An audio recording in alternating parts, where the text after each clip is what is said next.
Salam sejahtera bagi kita semua. Selamat sore Bapak, Ibu, dan rekan-rekan sekalian.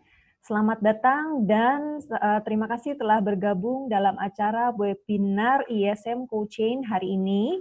Perkenalkan, nama saya Nelly. Kami dari PT Pelita Promo Internusa. Pada sore hari ini saya akan bertugas menjadi host di dalam acara webinar ini yang akan mengangkat tema yang sangat menarik, yaitu Implementing New Standard in Cold Chain Industry. Kami mengucapkan terima kasih atas partisipasi dan dukungan dari Kementerian Kelautan dan Perikanan Republik Indonesia, serta Asosiasi Logistik Indonesia.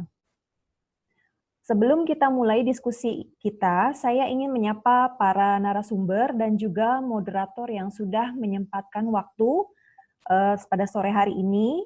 Yang pertama, narasumber kita dari Kementerian Kelautan dan Perikanan Republik Indonesia, yang terhormat Direktur Logistik, Direktorat Jenderal Penguatan Daya Saing Produk Kelautan dan Perikanan, Kementerian Kelautan dan Perikanan Republik Indonesia, Ibu Ines Rahmania, API SOS M.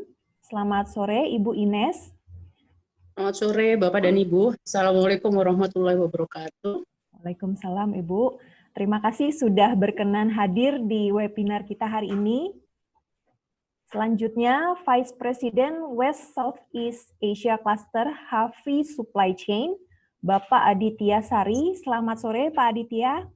Selamat sore Bu Nelly, selamat sore Bapak Ibu pembicara.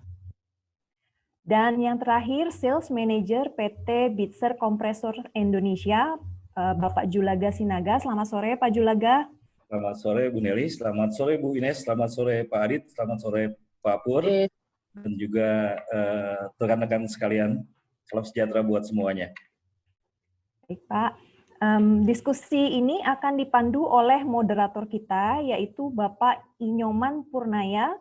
Beliau adalah Executive Board of ALI, Asosiasi Logistik Indonesia. Selamat sore, Pak Purnaya. Selamat sore, Bu Ines. Baik,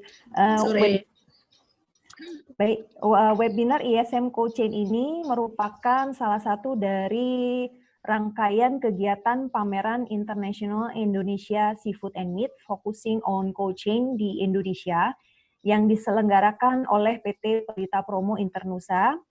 Pameran kami berfokus pada teknologi refrigerasi dan juga rantai pendingin.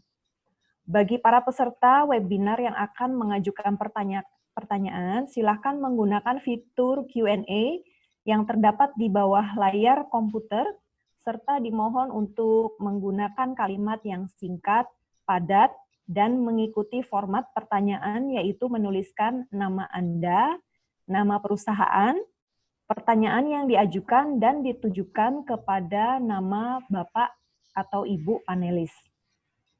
Untuk mempersingkat waktu, kita langsung masuk ke acara diskusi webinar ini dengan tema Implementing the New Standard in Cold Chain Industry, yang akan dipandu oleh Bapak Purnaya selaku moderator. Saya serahkan kepada Bapak Purnaya selaku moderator. Bapak, waktu dan tempat saya persilakan.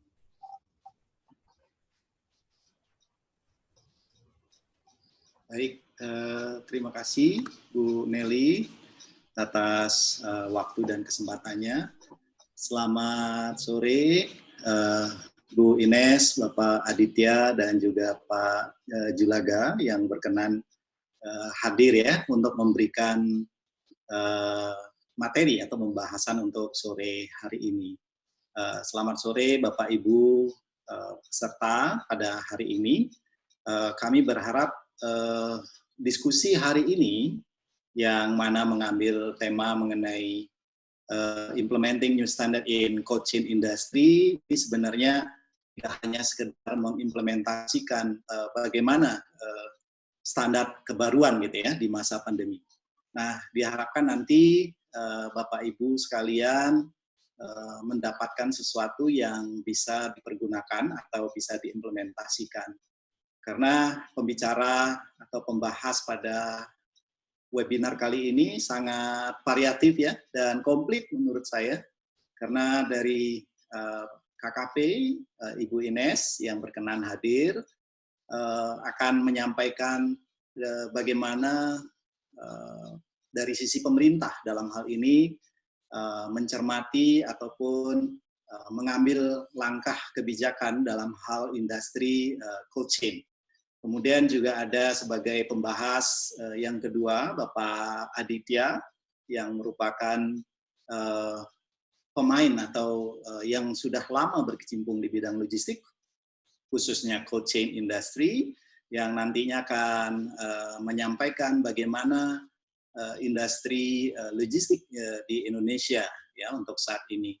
Dan nanti tentu tidak kalah penting juga kita akan membutuhkan yang namanya infrastruktur. Di sini sudah berkenan hadir Bapak Julaga dari Bitzer Indonesia yang nanti mohon izin Pak Julaga memberikan semacam insight ya bagaimana nanti industri cold chain ini bisa berkembang di Indonesia. Baik, perlu saya sampaikan Bapak Ibu sekalian untuk format diskusi kita sore hari ini supaya nanti terjadi dua arah discussion gitu ya, supaya nanti Bapak Ibu sekalian tidak terlewatkan misalnya ingin bertanya kepada salah satu pembicara atau pembahas pada sore hari ini. Untuk masing-masing sesi kami akan membuka 3 pertanyaan di awal gitu ya.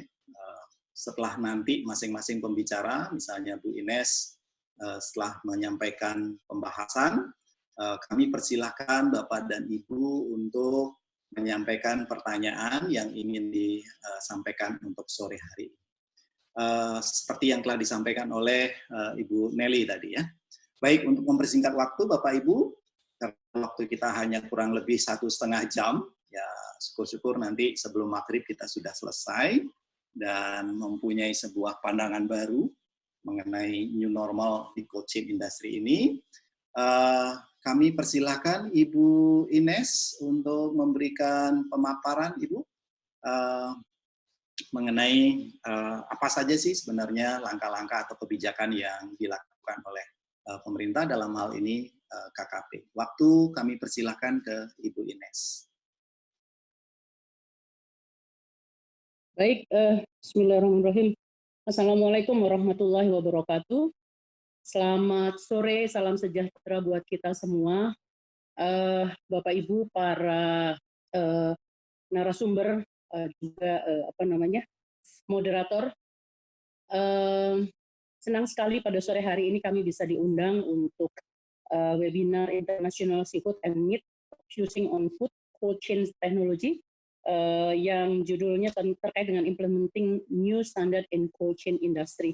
Pertama, ada salam dulu dari Pak Dirjen, karena saya tahu pada saat pertama kali keluar yang ada waktu itu adalah Pak Nilanto Perbowo sebagai Dirjen pada saat itu, namun kemudian beberapa hari yang lalu beliau karena memang waktunya pensiun dan kemudian beliau sekarang ada sebagai jabatan fungsional utama di Direktorat Jenderal Perikanan Tangkap, maka digantikan oleh Dirjen yang baru, Ibu Artati Widiarti. Mungkin sebagian di antara Bapak dan Ibu sudah tidak asing lagi dengan beliau, sehingga beliau menitipkan salam untuk semua Bapak dan Ibu dan juga yang hadir pada sore hari ini.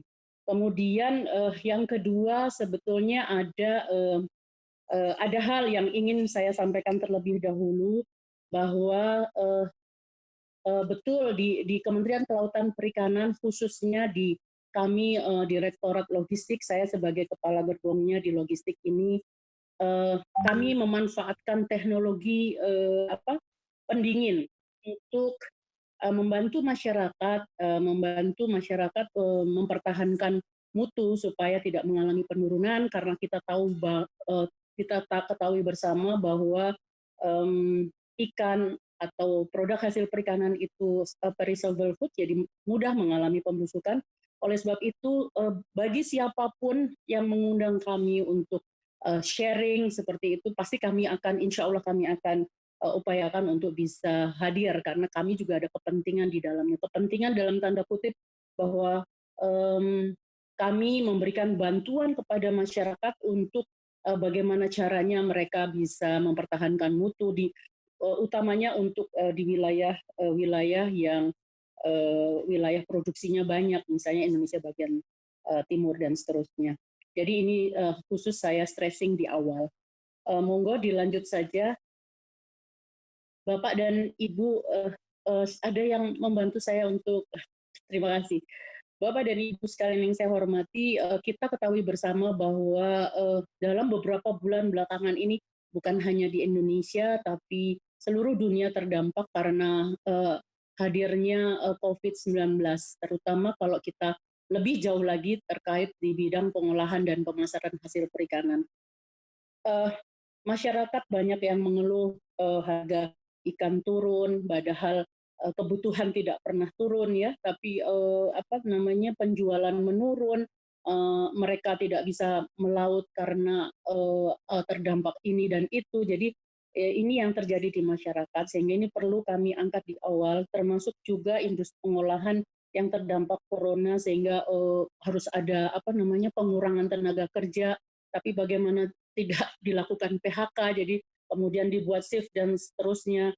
Kemudian juga mulai dirasakan pada saat ini teman-teman yang ada di perikanan tangkap. Jadi semuanya terdampak. Silakan lanjut. Nah, dampak pandemi COVID-19 pada usaha pengolahan mikro kecil menengah, seperti misalnya UKM, mau tidak mau mereka harus menunda berproduksi karena stok belum terjual dan daya beli masyarakat pada umumnya memang menurun. Kemudian untuk distribusi dan pemasaran ada isu lockdown, pembatasan di beberapa wilayah, ya kan? Terus kemudian adanya work from home, social dan physical distancing, berkurangnya operasional restoran dan catering, otomatis itu juga berpengaruh terhadap permintaan akan ikan. Kemudian penurunan pemasaran di toko oleh-oleh karena kita juga nggak pernah boleh pergi kemana-mana, otomatis pulang nggak bawa apa-apa, nggak pernah kemana-mana. Padahal biasanya kalau kita pergi ke suatu tempat pasti mencari sesuatu untuk oleh-oleh keluarga di rumah. Ini semuanya shutdown, semuanya tidak ada aktivitas. Kemudian bicara soal cash flow, penundaan penjualan akibat perlambatan pasar mempengaruhi perputaran uang. Dan kemudian adanya pembayaran kewajiban terhadap kredit atau pinjaman yang sudah mulai jatuh tempo. Jadi ini dampak-dampak pada usaha kecil. Dan kemudian terkait dengan tenaga kerja. UKM merubah status karyawan dari bulanan menjadi harian. Nah ini, UKM membagi karyawan dalam shift bekerja. Dan ini juga rasanya bukan cuma UKM saja, tapi perusahaan besar pun mengalami hal yang sama. Silahkan lanjut. Nah, pengaruh pandemi COVID ini terhadap harga ikan udang, coba mari kita lihat ini yang berhasil kami potret. Udang dan ikan air payau laut misalnya ya, harga udang turun sampai 20-22%. Ikan laut juga demikian, malah lebih parah antara 20-30%. Hasil panen tidak terserap. Cold storage full ini ya, ceritanya seperti itu untuk di beberapa kasus. Tapi ini untuk udang dan ini kondisinya seperti ini. Bagaimana dengan ikan air tawar? Harganya tetap bila permintaan stabil. Bila terjadi penurunan permintaan, ini hukum ekonomi kan, harga ikan pasti turun. Jadi ini yang terjadi di lapangan. Silakan lanjut. Mari kita lihat berikutnya adalah terkait dengan kapasitas cold storage. Lanjut, boleh? Untuk kapasitas cold storage ini adalah kapasitas cold storage yang kami kumpulkan sebelumnya deh kayaknya.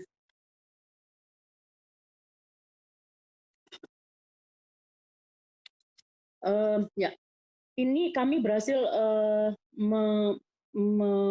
mendapat feedback dari sekian banyak kuesioner yang kami share terhadap beberapa perusahaan, yang kembali adalah sebesar 575 perusahaan. Ini data waktu itu kami ambil di 34 provinsi, jadi semua insya Allah terwakili dengan data ini. Kami ambil dari mulai ada di DKI Jakarta dan seterusnya, ini seluruh provinsi ya, dan data dikumpulkan melalui survei mandiri perusahaan yang dilakukan oleh kami di Jan PDS, dan ini akan terus kami update. Kapasitas total 349.861 ton dengan total stok adalah 110.345 ton. Itu terdiri dari ikan segar 73 something ton, kemudian untuk ikan olahan 37 something ton juga, dan potensi penyimpanan secara total adalah 239,516 ton. Ya, ini jenis ikan yang disimpan di dalam cold storage dari mulai ikan tuna, tongkol, cakalang, kembung dan seterusnya. Dan ada juga yang di dalamnya adalah ikan-ikan olahan seperti ikan-ikan filet atau fish jelly product, atau ada ikan kaleng, rajungan, frozen surimi, terus kemudian telur ikan, fish roll, kaki naga, somai, dan seterusnya. Jadi ini data kapasitas cold storage yang kami potret untuk di 575 perusahaan. Lanjut saja, bagaimana dengan peluang usahanya di masa pandemi COVID ini? Lanjut. Jadi tumbuhnya preferensi masyarakat terhadap produk olahan. Jadi microwave base, ready to cook, ready to consume, terus kemudian user friendly. Misalnya yang praktis-praktis saja seperti pindang, bakso ikan, kaki naga. Karena kan semuanya work from home. Tapi work from home bukan berarti kita tidak ngapa-ngapain. Seperti ini, Zoom tetap jalan, bahkan kadang-kadang untuk di beberapa keluarga paket-paket data seperti ini rebutan dengan anak-anaknya yang masih sekolah. Kalau anaknya cuma 1-2 nggak apa. Yang cilaka lagi anaknya 4 orang, semuanya membutuhkan hal yang sama, sehingga mamahnya nggak sempat masak, jadi carinya yang praktis-praktis. Jadi ini pertumbuhan preferensi masyarakat terhadap produk olahan. Lalu bagaimana dengan hal lain adalah meningkatnya program bantuan sosial yang diberikan oleh pemerintah atau lembaga sosial yang berpeluang diisi oleh produk olahan. Banyak waktu itu yang kami minta kepada teman-teman dari kementerian lembaga lain untuk memberikan juga dalam bentuk ikan, dan yang praktis salah satunya ikan kaleng. Atau kalaupun misalnya frozen food itu yang ready to cook, ready to eat lah ya, seperti itu. Dan saking banyaknya lembaga sosial atau KL yang memberikan bantuan dari pemerintah kepada masyarakat, ada yang dalam bentuk cash money, itu sampai di satu itu datang joke-nya gini, oh ini bantuan dari siapa? Dari COVID-19. Langsung doanya, ya Allah, alhamdulillah, mudah-mudahan COVID-nya panjang umur. Nah ini kan untuk bagian ini kita bisa mengatakan ini joke, padahal mungkin dia tidak tahu kalau ini kondisi seperti ini tidak diharapkan ya Bapak dan Ibu. Kemudian berikutnya adalah tumbuhnya preferensi masyarakat terhadap produk yang tahan lama seperti ikan kaleng, ikan asap, ikan kering dan seterusnya. Dan berikutnya adalah berkembangnya pemasaran berbasis online. Nah, kalau yang ini ya memang betul ini marak banget. Yang tadinya tidak para ibu yang tidak pernah memasak di dapur, mendadak dia bisa jualan gara-gara terinspirasi dengan teman-teman yang lain, dan kemudian produknya bisa diantar atau di-deliver kepada teman-teman atau masyarakat di sekitarnya. Jadi pemerintah memang perlu hadir menjamin keberlangsungan usaha pengolahan ini dan pemasaran hasil perikanan yang dapat memanfaatkan peluang di era pandemi COVID melalui pemberian stimulus yang tepat. Nah, mari kita lihat bagaimana stimulus yang diberikan oleh pemerintah dalam hal ini di Kementerian Kelautan dan Perikanan, khususnya di Dijen PDS PKP. Jadi ini kita harapkan dapat mempercepat penanganan terhadap dampak COVID. Salah satunya adalah kita memberikan paket-paket bantuan sebanyak 300 paket peralatan pengolahan ini tadi, yang mendadak tadi bergeser. Tiba-tiba dia ingin menjadi usaha pengolahan. Ini kita berikan kepada mereka-mereka yang terdampak. Kemudian juga chest freezer. Kan ini salah satu rantai dingin adalah chest freezer yang kita berikan kepada masyarakat, usaha kecil terutama, karena kebutuhan listriknya juga masih bisa untuk skala rumah tangga. Kemudian peralatan pedagang ikan, karena sebagian mungkin ingin berdagang tidak mengolah, jadi dia hanya mengambil barangnya, kemudian dia mencoba untuk berjualan, jadi ada paket-paket peralatan pedagang ikan. Dan berikutnya adalah 5 unit portable. Nah ini mungkin yang untuk membantu ke yang menengah, usaha menengah, jadi kita berikan untuk cold storage yang portable. Lanjut. Nah, ini Bapak Ibu kalau kita lihat ini adalah jenis sarana prasarana pengolahan dan pemasaran yang diusulkan dalam paket-paket bantuan stimulus dalam penanggulangan pandemi COVID. Ada peralatan pengolahan tadi yang sudah saya sampaikan, ini ada portable cold storage, ini adalah contoh-contoh gambarnya yang yakin sebagian besar dari Bapak dan Ibu sudah memahami ini dan sudah tahu barangnya seperti apa. Kita lanjut saja. Untuk usulan paket stimulus ekonomi sektor kelautan dan perikanan, kami memasukkan produk pangan berupa ikan segar atau produk olahan sebagai salah satu bahan pokok yang paling penting yang dapat diakses oleh masyarakat penerima melalui e-warung. Ya. Kemudian kami mendorong pemerintah daerah untuk memasukkan juga produk-produk perikanan, baik itu ikan segar olahan, dalam program-program perlindungan sosial kepada masyarakat yang dilaksanakan juga melalui APBD mereka. Dan kita juga para pelaku usaha kategori masyarakat miskin dan UMK, usaha mikro kecil atau kelompok usaha bersama atau KB bidang kelautan perikanan dapat menjadi keluarga penerima manfaat atau KPM dari program Keluarga Harapan atau PKH. Ini sudah berlaku di Indonesia, semua kementerian lembaga sudah mengadop ini, dan juga bantuan pangan non-tunai. Nah ini. Kemudian berikutnya untuk usulan paket stimulus itu pembelian ikan hasil tangkapan nelayan dan pembudidaya ikan pada produk UKM perikanan yang tidak terserap oleh pasar. Jadi pemerintah maupun BUMN dalam rangka membantu keberlanjutan usaha para UKM tersebut. Nah, hal lain yang juga kami itu kan adalah terkait dengan penundaan kenaikan biaya logistik ikan, terutama biaya kargo melalui udara ataupun ekspor, dan penambahan maskapai yang melayani kargo perikanan. Ini kami lakukan juga pendekatan-pendekatan dengan Kementerian Perhubungan dan juga pelaku-pelaku usaha atau BUMN yang berkecimpung di dalam usaha ini, dan juga optimalisasi penerapan sistem resi gudang. Nah, kalau ini dengan Kementerian Perdagangan kami melakukan juga untuk sistem resi gudang karena ini adalah sifatnya adalah tunda jual. Jadi kami berupaya supaya nelayan maupun pembudidaya tidak sampai membuang ikannya, tapi bisa menyimpan ikannya di dalam gudang yang diberikan uang uang jaminannya, pemberian uang cashnya 70%, sehingga dia masih bisa menikmati atau untuk modal kembali, dan nanti sisanya pada saat ikan sudah terjual.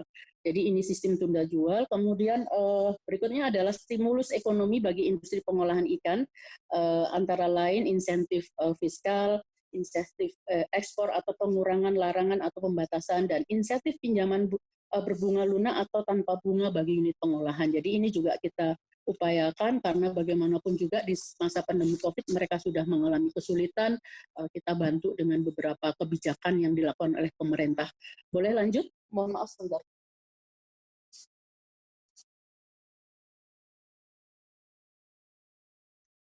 Kemudian upaya yang dilakukan oleh pemerintah untuk percepatan penanganan dampak COVID, KKP telah meminta untuk diberikan akses bagi kelancaran pengiriman logistik, input produksi dan hasil suplai produksi di bidang kelautan perikanan. Kemudian kita juga melalui Badan Layanan Usaha Lembaga Penguatan Modal Usaha Kelautan Perikanan, ini BLU LPUMKP, itu memberikan kemudahan restrukturisasi pinjaman dan juga terkait dengan pembayaran angsuran. Jadi kalau tadinya udah jatuh tempo, ini mungkin diberikan kelonggaran atau penundaan seperti itu, dan bisa juga bunga pinjaman atau margin bagi hasil jika ada usaha nasabah yang terdampak COVID. Jadi betul-betul diberikan kelonggaran bagi nasabahnya. Tentu ini melalui persetujuan tenaga pendamping dari LPUMKP itu. Dan KKP tetap memberikan pelayanan perizinan berusaha bagi usaha sektor kelautan perikanan. Meskipun di masa pandemi COVID tetap kami lakukan atau memberikan pelayanan terkait dengan izin usaha baru. Lanjut. Bapak dan Ibu yang saya hormati, untuk standar implementasi cold chain di masa pandemi COVID, mungkin saya punya waktu sebentar, ini udah habis, jangan-jangan ya Pak Moderator. Mohon maaf nih. Sedikit lagi terkait dengan tatanan normal baru, sebetulnya ini saya yakin, lanjut saja, saya yakin bahwa ini juga diterapkan oleh semua sektor atau semua usaha supaya tetap menjaga usahanya bisa berjalan meskipun di masa pandemi COVID. Seperti pemantauan kesehatan harian, jadi pegawai yang sakit dipersilahkan istirahat. Ini sebetulnya bukan hanya di tempat usaha, di tempat perkantoran, dimanapun ini diberlakukan. Pengecekan suhu, jadi ini semua di dalam dunia usaha yang unit penyimpanan ikan cold storage yang ada di bawah binaan kami juga kami upayakan untuk bisa menerapkan hal tersebut, termasuk penerapan physical distance, membagi waktu masuk 3 shift dalam sehari, dan seterusnya. Jadi tidak ada waktu untuk kumpul-kumpul yang itu menjadi dampak terjadinya penularan, termasuk sering-sering membersihkan diri, cuci tangan, dan seterusnya. Menggunakan masker pasti. Ya. Lanjut. Nah, terkait dengan tatanan normal baru, para unit penyimpanan ikan cold storage atau cold room, kita minta mereka untuk melakukan kegiatan penambahan imunisasi, berjemur, olahraga ringan, kemudian minum vitamin, perhatian khusus untuk usia-usia yang sudah rentan, ibu hamil, balita, atau usia di atas usia 60 tahun, kemudian sanitasi lingkungan UP. Jadi penyemprotan desinfektan dan secara berkala, kemudian pengecekan bahan baku dari sumber-sumber atau supplier yang terpercaya, seperti itu. Lanjut. Untuk pemanfaatan kendaraan berpendingin pada masa pandemi COVID juga hal yang sama dilakukan. Ini saya tidak menceritakan secara detail, tapi yang jelas desinfektan, pengukuran suhu, kemudian mereka harus mematuhi hal-hal apa yang boleh dan tidak boleh, dan seterusnya semua juga kita lakukan. Lanjut. Waktunya 1 menit lagi, Bu Ines. Oke. Dan ini Bapak Ibu, ini sarana-prasarana yang kita miliki, lanjut saja supaya Bapak Ibu tahu tadi, sebagai pengguna industri rantai dingin di era pandemi COVID, KKP tetap ikut mendorong pertumbuhan industri pendingin di dalam negeri. Jadi siapapun pasti kita akan itu. Yang paling penting biasanya kalau kita memberikan saran dan masukan adalah bahwa pasti Bapak Ibu tahulah suhunya mencapai, misalnya kalau kita mau beli sesuatu kan bagus, tapi kalau bisa murah, nah ya kualitasnya bagus, durability-nya dan seterusnya ya. Jadi ini untuk Way Forward 2020-2024 inovasi bantuan pemerintah tetap sama. Nah, ada di pabrik es, balok, gudang beku portable, mobil bak terbuka. Jadi ini semua tetap menjadi konsentrasi kami yang kita berikan kepada masyarakat atau kelompok masyarakat di daerah yang sudah terpilih dan memenuhi persyaratan. Lanjut, terakhir kesimpulannya adalah itu tadi sudah lewat berarti, sorry. Lanjut, jadi KKP merespon situasi terakhir dengan adaptasi baru dan policy serta kegiatan baru. KKP berkomitmen melakukan percepatan penanganan dampak COVID di bidang pengolahan pemasaran hasil perikanan. Kemudian kami tetap menyediakan sarana-prasarana berbasis cold chain system dalam rangka percepatan penanganan dampak COVID dan menjadi prioritas dalam penataan rantai pasok hasil perikanan. Dan dukungan peran kementerian, lembaga terkait, BUMN, BUMD, asosiasi, dan swasta di bidang pengolahan dan pemasaran sangat diperlukan untuk percepatan penanganan dampak COVID ini. Dan tentu saja keberlanjutan usaha di sektor hilir perikanan pada masa pandemi COVID ini harus tetap berjalan dengan tetap memperhatikan protokol kesehatan selama masa pandemi COVID. Prinsip jaminan mutu dan keamanan hasil perikanan dan cold chain system menjadi rantai pasok hasil perikanan untuk komoditas yang tetap terjaga dan bisnis ini bisa berjalan dengan baik, masyarakat meningkat kesejahteraannya. Mungkin itu sedikit dari saya, mungkin nanti diskusi lagi. Terima kasih. Assalamualaikum warahmatullahi wabarakatuh. Waalaikumsalam. Terima kasih Bu Ines atas pemaparannya, sangat komprehensif sekali ya Bu Ines ya. Terima kasih sekali lagi. Kita berikan aplaus secara virtual aja ya. Baik, ada beberapa catatan yang mungkin perlu saya sampaikan di sini yang perlu kita ambil dari pemaparan tadi, bahwa memang kita semua memahami dan memaklumi bahwa COVID-19 ini sangat berdampak ya ke semua sektor gitu ya. Meskipun demikian, seperti yang disampaikan tadi oleh Bu Ines, dari sisi kelautan atau perikanan ini beberapa peluang ya, seperti ready to cook, kemudian ready to consume, ini cukup menjanjikan tampaknya ya, jadi berkembang, didukung oleh perkembangan teknologi atau berbasis online yang memungkinkan hasil kelautan atau perikanan itu diantarkan langsung pada konsumen. Nah, yang tidak kalah menariknya di sini yang kami catat ya, di sini pemerintah sudah melakukan yang namanya pemberian stimulus ya, yaitu 300, diantaranya 300 paket peralatan pengolahan ikan, kemudian paket cheese freezer.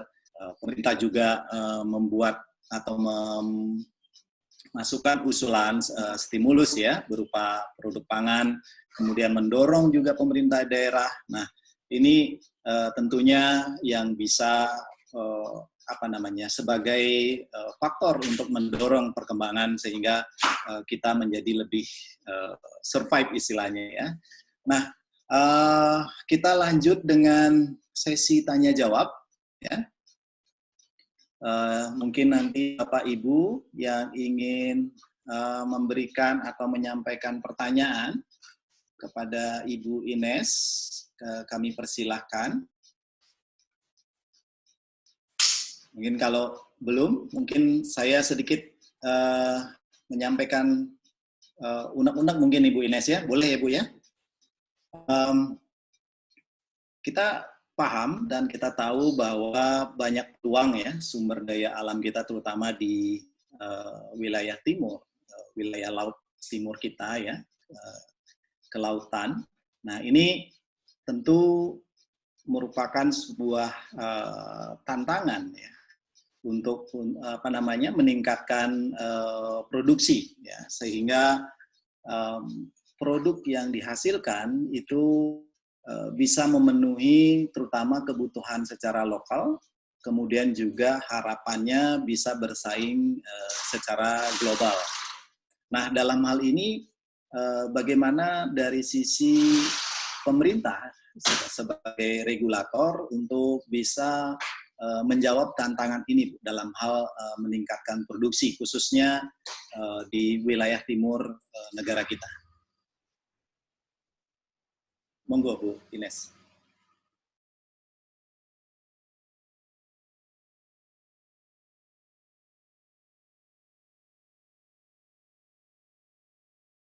Bu Ines di mute ya.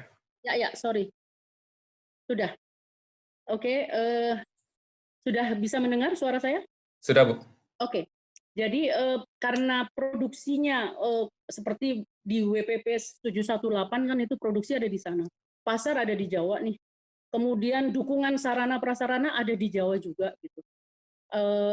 Oleh sebab itu pemerintah mencoba untuk juga memberikan bantuan seperti cold storage atau sarana prasarana lainnya membangunnya di wilayah Indonesia bagian timur seperti itu, cold storage dan seterusnya, supaya mobil berpendingin itu adalah salah satu upaya untuk paling tidak ikan yang dihasilkan oleh nelayan itu bisa disimpan dalam keadaan beku dan mutunya masih tetap baik untuk kemudian mau dilarikan misalnya ke Jawa atau ke titik lainnya. Bahkan melalui SKPT, Sentra Kelautan Perikanan Terpadu yang berada di wilayah-wilayah terluar dari negara kita, itu menjadi salah satu upaya juga untuk mendekatkan ikan supaya tetap dalam kualitas baik di sumber-sumber produksi yang ada di wilayah-wilayah tertentu yang tadi saya sebutkan. Jadi salah satu contoh yang SKPT yang menjadi tanggung jawabnya PDS adalah 2 di Biak dan Mimika.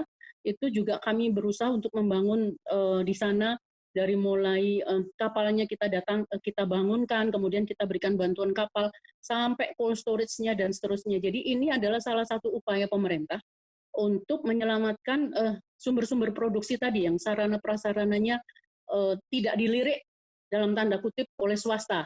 Jadi kan pemerintah harus hadir sebagai sebagai trigger membangun sesuatu di titik-titik terluar.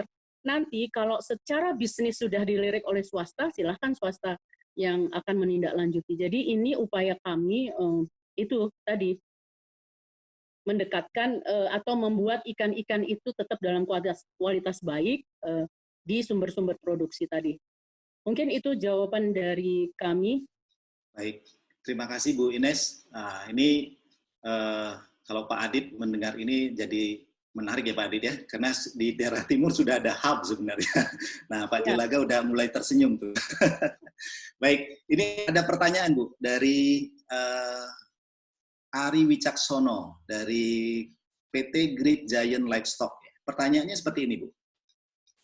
Metode penjualan pada saat pandemi ini sudah banyak yang beralih ya dengan metode e-commerce, ya, seperti yang Ibu sampaikan tadi secara online ya. Tentu hal ini dapat dibuktikan dengan adanya kenaikan penjualan ya di beberapa sektor seperti bahan pokok. Nah, program yang sudah disiapkan atau yang mungkin sudah dijalankan oleh KKP di dalam menghadapi perubahan model bisnis ini seperti apa, Bu Ines? Terima kasih. Kebetulan pada saat Pak Nilanto akan hari itu hari terakhir beliau sebagai Dirjen PDS, beliau itu melonsing yang namanya produk-produk perikanan bangga buatan Indonesia. Jadi bangga buatan Indonesia. Jadi semua produk-produk UKM yang kita nilai kualitasnya baik, kemudian dari sudut rasa banyak disukai dan seterusnya, itu kita launching. Ada sekitar 500 produk UKM yang kita angkat. Bahkan nanti ada grade-grade tertentu. Semuanya kita kerjasamakan dengan untuk kemudahan delivery-nya dengan beberapa rekanan teman-teman dari misalnya dengan Gojek, dengan apalagi tuh banyak pihak yang kita gandeng untuk bisa menjadi kendaraan, dipakai sebagai kendaraan untuk mendeliver barangnya menuju konsumen. Jadi itu sudah dilakukan minggu lalu launchingnya, tapi mereka sendiri yang akan memilih UKM mana, komoditi apa, itu kita sudah berikan daftarnya dan listnya. Mereka yang akan memilih sendiri dengan siapa UKM mana dan seterusnya. Jadi ini sudah di-launching oleh Pak Menteri waktu itu, dan ini juga perintah Presiden, karena bangga buatan Indonesia bukan hanya komoditi perikanan, karena yang di KKP itu adalah pasar laut, pasar laut Indonesia. Kalau yang besarnya, rumah besarnya adalah bangga buatan Indonesia. Jadi mau batik misalnya, kalau atau komoditi lainnya di pertanian, ada juga di perikanan, pasar laut Indonesia. Nanti puncaknya ada di bulan Oktober, jadi kalau Bapak Ibu nanti mengikuti perkembangan informasi ini sangat menarik. Ini bisa kita sama-sama mendorong UKM ini bisa menjadi raja dan ratu di rumah sendiri. Itu jawaban kami. Wah, menarik sekali Bu ya. Ternyata pemerintah sudah boleh dibilang sudah sigap ya untuk mengantisipasi perubahan model bisnis ini. Pasar laut gitu Bu ya, untuk bangga Indonesia. Oke. Baik, bangga ini buat Indonesia. Bangga buatan Indonesia. Ini ada satu lagi pertanyaan Bu. Dari, mohon maaf nih, Mbak atau Ibu gitu ya, Tria Lestari, PT KBN Bu ya. Nah pertanyaannya, Ibu Tria ini mendengar saat ini ada kebijakan ya, jika ada pengusaha di bidang perikanan atau pertanian lainnya harus memiliki cold storage sendiri, begitu Bu ya. Karena kantornya Ibu Tria ini bergerak di bidang pengelolaan kawasan industri dan logistik, akan rencana membangun cold storage. Bagaimana kira-kira Bu? Apa perlu punya cold storage sendiri gitu perusahaannya? Mohon izin, kalau misalnya perlu punya cold storage sendiri tapi modalnya tidak cukup, berarti nggak bisa berusaha di bidang perikanan dong. Statementnya mungkin tidak begitu ya Pak. Bahkan yang hanya nyewa saja bisa kok dia berusaha, jadi sewa cold storage-nya atau menitipkan produknya untuk pengusaha-pengusaha pemula. Jadi statementnya tidak demikian, jadi tidak harus memiliki. Tapi kalau kemudian dia memang bergerak di bidang perikanan, kan kita tahu memang perishable food, jadi membutuhkan rantai dingin, dan itu yang menjadi hal utama akan lebih bagus gitu. Jadi tidak harus demikian, sewa aja boleh, nitip komoditinya saja boleh, seperti itu. Baik, terima kasih Bu. Baik, sebelum kita lanjutkan ke pembahas berikutnya, Bapak Aditya, boleh ya Bu, satu lagi pertanyaan Bu? Boleh. Ini dari Pak Edi nih, dari Dinas Kelautan dan Perikanan. Cuman tidak disebutkan dari provinsi mana Bu ya. Tidak disebutkan Bu. Jadi beliau bertanya implementasi mengenai Permen KP nomor 5 tahun 2014 tentang SLIN Bu. Ya, standar logistik ikan nasional. Sistem logistik ikan nasional. Iya, sistem logistik ikan nasional ya. Bagaimana peran provinsi dalam hal ini, Bu? Kalau SLIN itu kan kita untuk implementasi SLIN kami membaginya karena gini Pak, pemerintah kan lagi-lagi dengan anggaran dan sumber daya yang terbatas, kami tidak mungkin semua kita handle. Jadi kita buat dulu istilahnya koridor-koridor. Jadi kita lihat bahwa yang terbanyak misalnya lalu lintas ikan itu ada di mana.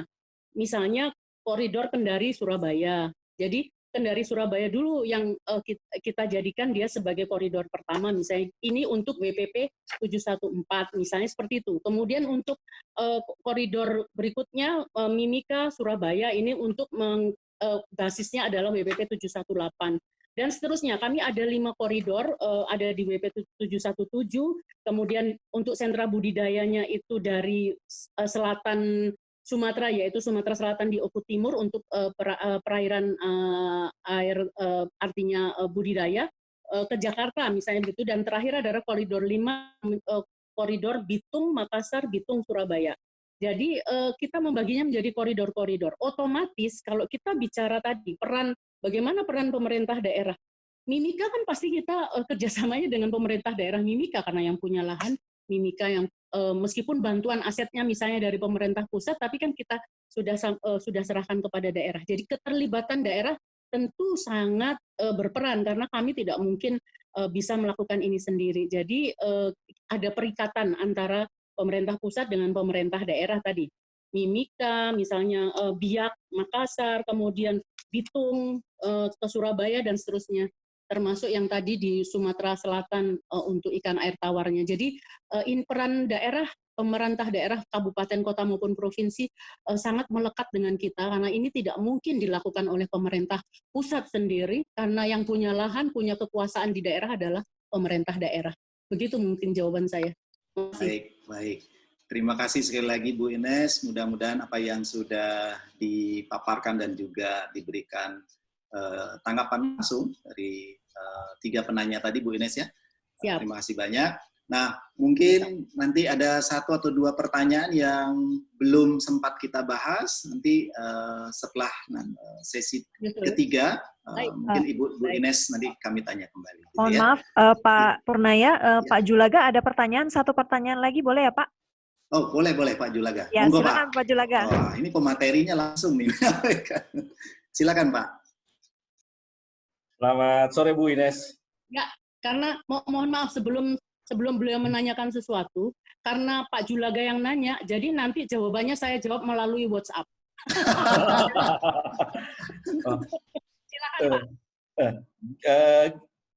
Sore Bu. Ya. Kita tahu bahwa tujuan utama rantai pendingin itu adalah memastikan usia daripada produk itu sendiri Bu ya. Ya. Yang saya mau tanyakan sejauh ini dari KKP Bu, nilai food loss-nya itu masih acceptable atau enggak Bu? Karena terus terang, baik dari Pak Adit logistik maupun dari kami infrastruktur,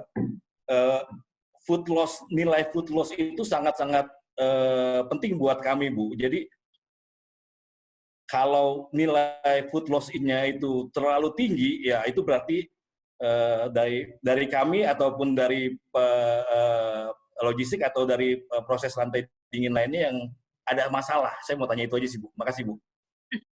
Pak, mohon maaf ya, data yang ada di kami itu menurut catatan kami ini untuk Indonesia kan masuk dalam negara-negara Asia Tenggara nih Pak, memang masih cukup tinggi untuk nilai losis perikanan di Asia Tenggara. Tapi prosentase terbesar untuk produk perikanan adalah pada saat diproduksi itu sendiri dan didistribusi. Kalau di gambaran yang catatan di kami itu sampai 35%. Nah, itu yang memang harus kita tekan supaya produk perikanan lebih berdaya saing gitu. Jadi sama-sama. Jadi maksudnya gini, Bapak mungkin sebagai orang yang berkecimpung di mesin-mesin pendingin dengan kemudian kami dari pemerintah, kemudian bagaimana dengan pelaku-pelaku yang mengoperasionalkan itu. Kalau dia tidak memahami bagaimana how to-nya, itu kan sama aja Pak gitu ya. Jadi orang saya punya kulkasnya tapi caranya salah, kan terjadi losses gitu. Jadi ini mungkin yang perlu kita sama-sama terus berikan edukasi kepada masyarakat supaya tahu cara menggunakannya sehingga bisa menekan losses di rantai-rantai di setiap mata rantai seperti tadi yang terbesar di masalah di produksinya, terutama untuk UKM ya, menengah ke atas, menengah ke bawah, dan kemudian pada saat pendistribusiannya. Jadi itu sih menurut pendapat saya Pak. Ya, terima kasih Bu. Ini jadi PR buat kita semua, Bu. Nah, kalau tadi Bapak anggap salah satu masih dapat 9 ya Pak ya. Oke, terima kasih. Terima kasih Bu. Baik, terima kasih Bu Ines, Pak Julaga sudah bertanya. Oh ya, tadi Pak Edi Rukyanto, Pak Ibu Ines dari Jawa Timur, betul Bu? Bekas teman saya itu. Oke, Pak. Terima kasih. Baik, terima kasih Bu Ines. Atas pemaparannya. Baik Bapak Ibu sekalian, sekarang kita lanjut ke pembahas yang kedua. Ini ada kaitannya juga dengan yang disampaikan oleh Bu Ignes tadi, yaitu ada koridor-koridornya, kemudian sudah dibangun hub di wilayah timur ya. Kita akan berdiskusi dengan Pak Aditya Sari yang sudah berkecimpung di bidang logistik khususnya coaching. Waktu dan tempatnya kami persilahkan kepada Bapak Aditya. Terima kasih Pak Purnaya. Selamat sore. Assalamualaikum warahmatullahi wabarakatuh. Salam sejahtera untuk semua. Saya sangat senang untuk bergabung di diskusi kita sore ini karena ini adalah topik yang sangat hangat sekarang.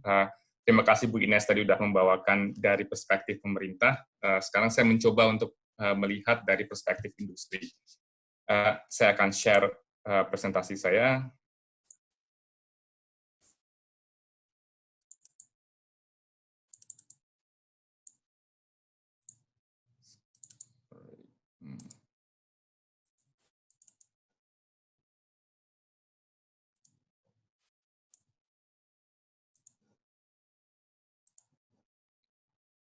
Harusnya kelihatan ya Pak Purna ya? Saya akan share. Kelihatan Pak. Saya akan, jadi kita akan bicara mengenai next normal yang ada di food service. Jadi mungkin sedikit gambaran di supply chain makanan itu ada dua di ujungnya, yaitu retail dan food service. Retail ini utamanya adalah seperti supermarket, hypermarket. Food service ini lebih untuk ke hotel, restoran, catering, ya, lebih ke arah yang non-retail. Sebelum kita mulai, mungkin perkenalan sedikit mengenai HAVI. HAVI adalah perusahaan multinasional yang bergerak di bidang supply chain, utamanya adalah untuk makanan. Dan utamanya lagi, customer kami berada di food service. Jadi sebagian besar adalah restoran, ada juga yang catering, tapi utamanya kalau misalnya kita lihat adalah QSR, quick service restaurant. Dan kalau kita lihat servisnya lebih detail lagi, itu adalah 4PL, jadi memanage fungsi supply chain dari sourcing, kemudian freight, kemudian warehouse, transportasi, bahkan last mile delivery ke customer kami. Jadi kurang lebih seperti itu, sehingga memang kalau misalnya kita lihat fungsi supply chain atau supply chain untuk makanan, utamanya untuk food service, merupakan area bisnis kami. Saya akan share sedikit mengenai Saya akan share sedikit mengenai survei yang dilakukan oleh Hafiz Supply Chain globally, secara global, mengenai next normal atau new normal ya. Kita lakukan ini beberapa waktu yang lalu, customer kami, tapi juga kepada pemain-pemain di food service yang juga bukan customer kami. Menariknya, kalau misalnya kita lihat cukup banyak brand-brand food service yang bergabung dalam survei ini, dan dari Asia itu lebih dari setengahnya. Jadi ini banyak rasa Asianya. Dan kalau misalnya kita lihat, 64% itu adalah mereka yang memiliki fungsi di supply chain, logistik, sourcing, dan procurement. Kalau misalnya mungkin saya agak cepat, kita akan jadi survei ini sebenarnya menanyakan bagaimana masing-masing pemain. Jadi ini kita dari Bu Ines bicara mengenai dari sisi supply-nya, kita berusaha ngelihat dari sisi food service-nya di ujungnya yang berhadapan langsung dengan konsumer. Jadi bagaimana sebenarnya daya tahan supply chain yang ada di level food service, bagaimana mereka melihat COVID ini menguji supply chain, ketahanan supply chain mereka, dan apa yang mereka lakukan untuk menghadapi krisis atau situasi baru di next normal. Jadi itu yang kita tanyakan. Saya ambil beberapa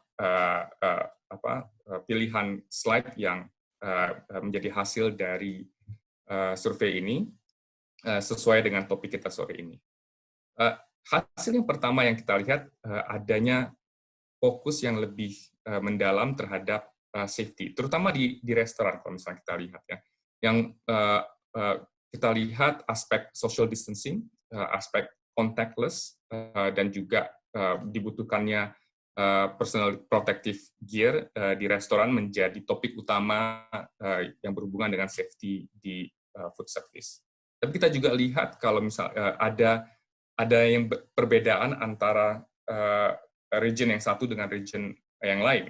Menariknya kalau kita lihat di Asia, yang paling penting itu bukan social distancing, bukan contactless, tapi adalah cost. Jadi bagaimana memanage cost di masa new normal. Itu sesuatu yang menarik. Selain itu, kalau misalnya kita lihat juga mereka sebagian besar food service industry itu melihat diperlukannya digital tools untuk karena harus contactless ya. Jadi sebagian besar restoran atau catering mereka melihat sekarang sudah tidak bisa lagi order itu bersentuhan. Jadi harus contactless dan satu-satunya cara itu adalah menggunakan peralatan digital. Jadi digital tools, alat-alat digital untuk mengorder, kemudian untuk melakukan tracking terhadap delivery, dan juga melakukan tracking terhadap stok itu sangat diperlukan. Jadi ini menjadi tren yang baru, dan tentunya nyambung dengan pertanyaan sebelumnya, contactless delivery dan juga distancing itu menjadi topik yang cukup besar di dunia food service.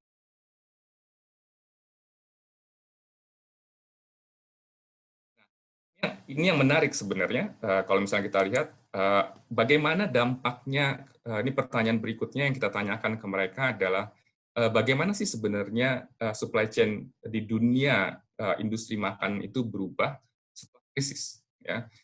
Mereka melihat bahwa perlunya sourcing, mereka mereview, menelaah kembali sourcing mereka, strategi mereka terhadap supplier, dan kemudian terjadi perpindahan di mana mereka yang biasanya untuk restoran-restoran yang biasanya basisnya itu adalah dine-in atau duduk di tempat, sekarang mereka lebih banyak berpindah untuk yang lebih contactless, yaitu melakukan delivery atau drive-thru. Jadi datang ke restoran, beli, dan kemudian langsung keluar. Itu sangat berdampak terhadap supply chain karena banyak aspek delivery yang berubah dikarenakan fenomena ini. Selain itu juga kalau misalnya kita lihat ini yang menarik sebenarnya mungkin menyambung pembicaraan Bu Ines tadi yaitu adalah yang nomor 5, adanya kebutuhan untuk industri food service itu mencari alternatif local suppliers. Jadi ini sebenarnya cukup nyambung dengan topik yang tadi. Menariknya adalah karena industri makanan ini melihat sulitnya mengimpor barang, sebenarnya mereka mencari produk alternatif lokal. Ya, jadi bagaimana nanti kita menjawab ini, itu saya akan tunjukkan di slide khusus nantinya di akhir presentasi ini. Nah, kurang lebih itu yang beberapa topik yang dibahas dilihat dari dunia supply chain, dan ini sebenarnya merupakan awal dari kita berdiskusi dengan industri food service mengenai apa saja perubahan-perubahan yang terjadi. Dan apa yang pemain-pemain di supply chain harus mengantisipasi hal-hal tersebut. Saya bisa share hasil lengkap studi ini. Apabila memang ada yang tertarik, bisa disampaikan kepada admin atau kepada moderator nantinya. Nah, itu tadi adalah hasil dari survei dunia food service melihat bagaimana perilaku yang berubah setelah adanya next normal. Kita juga kemudian ngobrol dengan pemain-pemain di dunia food service itu melihat sebenarnya ada nggak sih best practice yang mereka bisa share, bisa bagi ke kita. Ada 3 topik yang mereka lihat. Yang pertama itu adalah dari sisi relevance. Banyak sekali perubahan yang terjadi di dunia makanan, terutama food service, baik itu hotel, tentunya hotel sangat terdampak dengan adanya COVID ini, dan kemudian yang kedua itu dari restoran dan juga dari catering. Yang pertama adalah safety, ya. Jadi tadi seperti disebutkan bahwa food safety, ya, contactless experience itu menjadi topik utama. Selain itu juga ada banyak perhatian terhadap bagaimana merubah dari proses yang manual menjadi proses yang lebih digital. Tujuannya supaya tidak terjadi kontak antar manusia, ya, dalam proses supply chain. Kita lihat juga tadi seperti saya sebutkan bahwa delivery juga berubah. Dulunya kita bisa antar barang ke restoran, kemudian di restoran ketemu dengan orangnya, kemudian bisa salaman, kemudian bisa ketemu. Sekarang itu tidak bisa dilakukan. Jadi semuanya harus contactless. Dan bagaimana ini diterjemahkan ke dalam proses penghantaran barang kita. Jadi ini menjadi salah satu topik yang cukup menarik di dunia supply chain. Kemudian yang kedua, kita juga melihat banyak pemain-pemain di industri makanan yang kemudian melihat bagaimana supply network mereka, bagaimana supplier mereka bisa membantu mereka meningkatkan daya tahan terhadap perubahan daya beli yang ada dari customer mereka. Mereka juga melihat terjadinya perubahan yang dulunya mungkin sangat tergantung pada satu atau beberapa supplier, sekarang mereka berusaha melihat alternatif supplier. Ya, tentunya juga seperti saya sebutkan tadi, banyak yang melihat kemungkinan untuk supplier lokal. Aspek yang berikutnya dari sisi supply chain adalah mereka merasakan pada saat krisis, mereka tidak bisa beradaptasi dengan cepat terhadap krisis karena mereka tidak tahu, tidak punya visibilitas terhadap supply chain dari supplier sampai ke level customer mereka. Jadi banyak perbincangan di dunia industri makanan sekarang bagaimana meningkatkan visibilitas situasi supply chain mereka. Saya akan ceritakan lebih detail nantinya. Nah, poin yang ketiga, ini juga tadi disebutkan Bu Ines, adalah bahwa salah satu yang menjadi isu di level supply, baik itu nelayan atau pedagang ikan, itu adalah cash flow. Seringkali mereka nggak punya uang atau uangnya terpakai untuk kebutuhan-kebutuhan lain, dan banyak, kalau misalnya kita lihat industri makanan, banyak yang harus menyatakan bangkrut karena mereka tidak punya cash. Jadi itu jadi masalah yang besar. Nah, pembicaraan mengenai bagaimana memanage cash, mengurangi bakar duit, sekarang itu banyak yang startup yang punya konsep bakar duit untuk mendapatkan valuation, itu sekarang sudah mulai bergeser, sudah banyak yang lebih memastikan bahwa cash flow mereka terjaga. Selain itu, menariknya, kita juga melihat tren bahwa banyak pemain yang juga melihat ini sebagai kesempatan untuk melakukan investment. Jadi kalau misalnya ada restoran yang tutup, atau misalnya ada distributor yang tutup, banyak yang melihat untuk melakukan konsolidasi bisnis. Jadi memanage cash flow itu sangat penting. Saya akan ngobrol sedikit mengenai contactless experience, terutama di supply chain. Ya, jadi intinya adalah bagaimana kita membatasi kontak antar manusia yang bisa meningkatkan risiko menularnya COVID. Ya. Nah, beberapa hal yang kita lihat, pertama adalah contactless delivery. Jadi delivery itu harus memastikan bahwa tidak ada kontak antar manusia. Dan kemudian salah satunya juga adalah bagaimana ordering itu yang dulunya mungkin order, kalau misalnya kita lihat di restoran order di depan kasir, sekarang sudah banyak yang berpindah kepada order baik itu melalui kios atau melalui handphone. Tujuannya adalah mengurangi kontak antar manusia. Kalau misalnya kita lihat di dunia logistik, ini yang terjadi, ini sudah menjadi new normal sebenarnya, bahwa sanitasi, kemudian menggunakan masker, ya, dan juga disinfektasi truk dan area penyimpanan itu menjadi normal yang baru. Dan pada saat delivery pun, ini adalah contoh kita melakukan delivery ke salah satu restoran, kita berusaha memastikan bahwa tidak ada persentuhan antar pada saat delivery. Jadi pada saat handover, kita tidak memberikan dokumen atau barang langsung kepada customer, tapi taruh di satu meja dan kemudian customer mengambil dokumen tersebut. Kalau misalnya memang masih menggunakan dokumen, sehingga tidak terjadi kontak. Poin kedua yang saya ingin highlight adalah mulai maraknya orang terhadap untuk pemain di dunia food service mengenai pentingnya digitalisasi di supply chain. Fakta bahwa dalam krisis kita tidak bisa melihat bagaimana inventory di supplier dan bagaimana inventory di customer, itu membuat pemain di supply chain ini tidak dapat mengantisipasi dengan baik, sehingga banyak sekali yang sekarang mengadopsi digital supply chain, untuk memastikan bahwa supply di setiap titik itu terjaga. Kalau misalnya makanan, kita bicara mengenai kedaluarsa, memastikan bahwa tidak ada makanan yang kedaluarsa atau meminimasi yang kedaluarsa, dan memastikan bahwa customer atau restoran atau catering itu memiliki supply yang cukup apabila untuk mensuplai ke konsumer. Nah, ini mungkin tadi satu yang sangat menarik, bicara mengenai local supply. Jadi ini sebenarnya ada di ujung, tapi juga sangat nyambung dengan yang tadi dibicarakan oleh Bu Inet.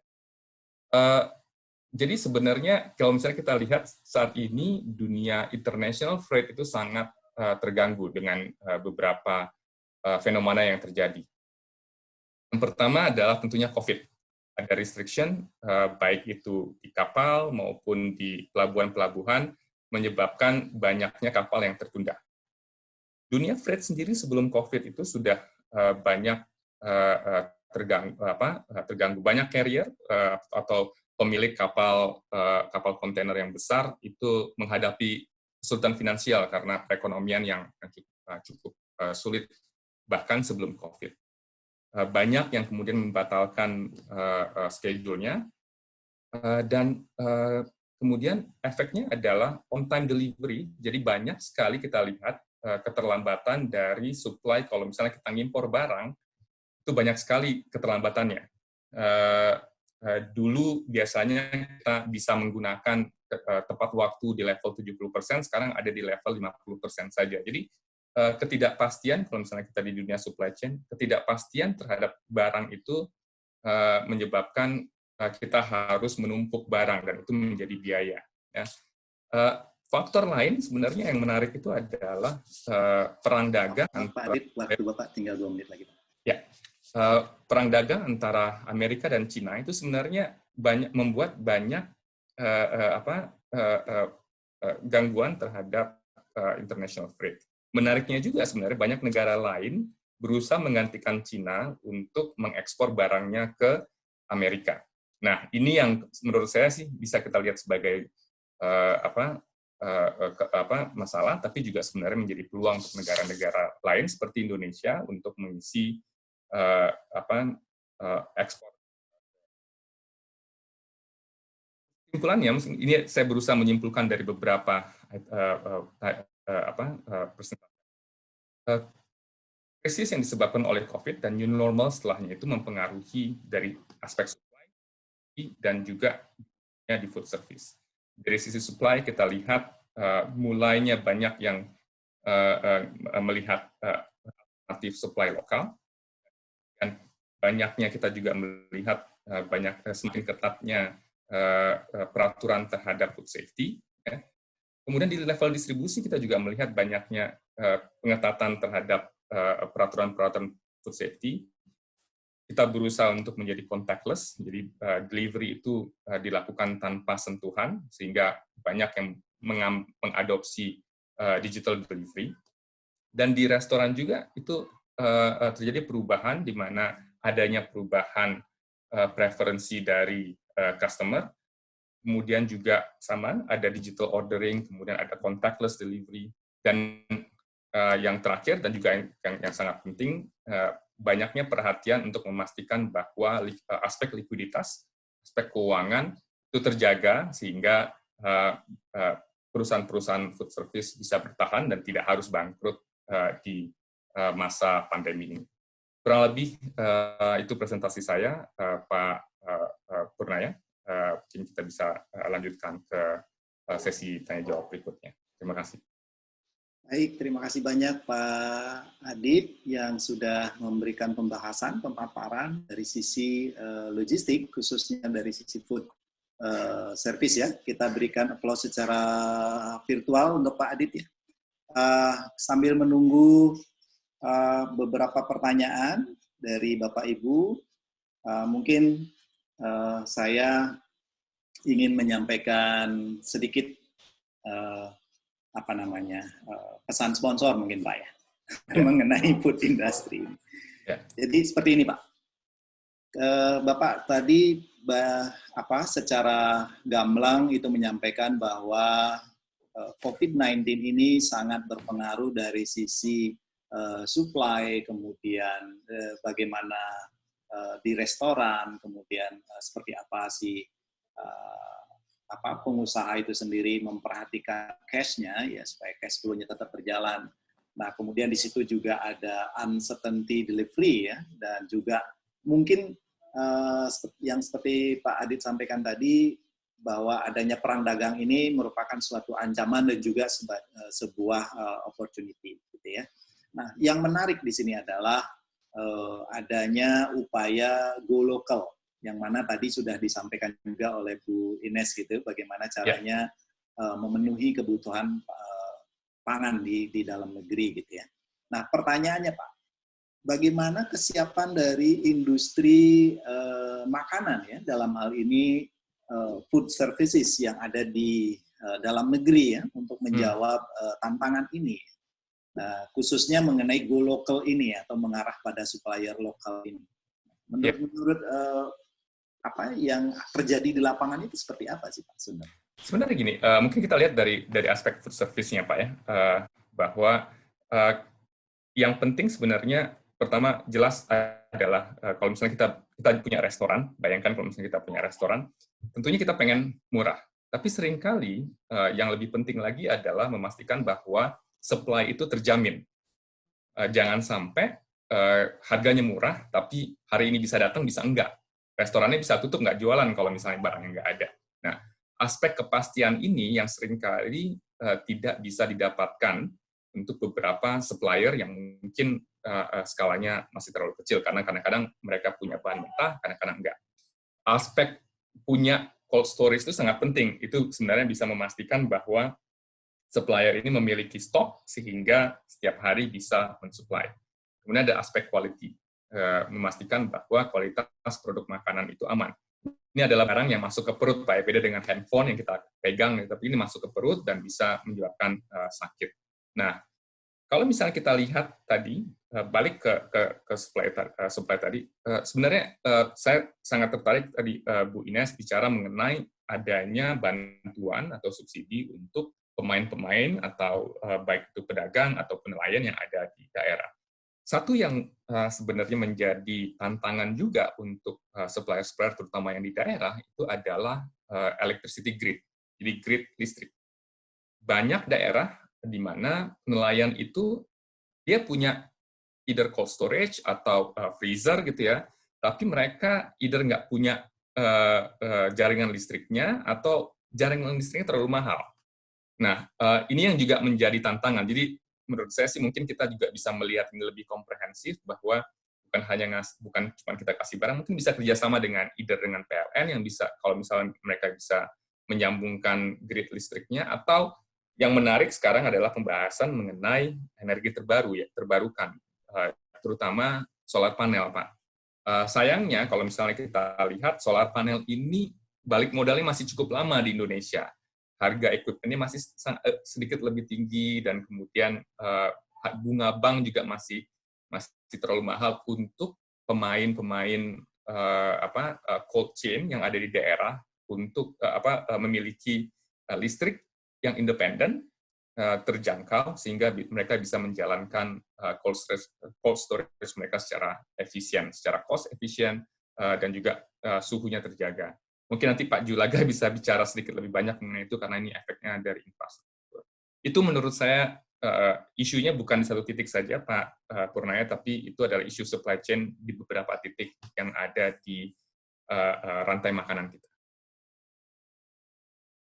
Oke, baik. Nah ini mungkin pertanyaannya nyambung Pak. Ada Pak Bapak atau Mas gitu ya. Pak Wendy Ristanto dari PT Mikroprima Pangan Utama. Nah, ini terlihat jelas bahwa seperti yang Pak Adit paparkan tadi, dari sisi food servicing di sini tentu diharapkan menerapkan yang namanya kenormalan baru gitu ya, atau the next normal, ya, mengenai social distancing, kemudian contactless gitu ya. Nah, tentu di sini pengusaha dan juga siapapun yang terlibat di dalamnya di situ harus mengikuti proses itu. Nah, kita bicara mengenai cost, Pak. Karena tadi Pak Adit juga meng-highlight bahwa di sini perusahaan harus mempertahankan cashless. Nah, sedangkan dari sisi restoran ini kan hanya boleh maksimal ya, dalam aturannya itu 50% pengunjung. Nah, itu dari sisi efisiensi cost-nya seperti apa, Pak? Ada, sebenarnya 50% itu dari pengunjung, dan kalau misalnya kita lihat dari sisi revenue-nya itu lebih parah lagi, Pak. Banyak restoran yang mengalami penurunan pendapatan hingga 70-80%. Jadi sebenarnya itu, yang pertanyaan kemudian bagaimana mengurangi cost. Yang menurut saya sih kita melihat ada dua hal, Pak. Yang pertama adalah dari sisi cost, tapi yang kedua adalah mengurangi efek pengurangan pendapatan. Dari sisi cost, tentunya banyak yang harus melakukan efisiensi, karena orang yang nggak banyak, mungkin listriknya bisa dikurangi. Beberapa restoran itu, kalau misalnya kita lihat, walaupun mereka nggak bisa, tidak bisa melayani dine-in di restoran tersebut, mereka banyak yang beralih ke delivery. Kalau misalnya kita lihat, untuk negara-negara yang sudah mulai kembali, itu terlihat bahwa restoran-restoran atau kafe gitu ya, yang mengandalkan orang untuk datang ke sana, itu yang paling parah terkena dampaknya.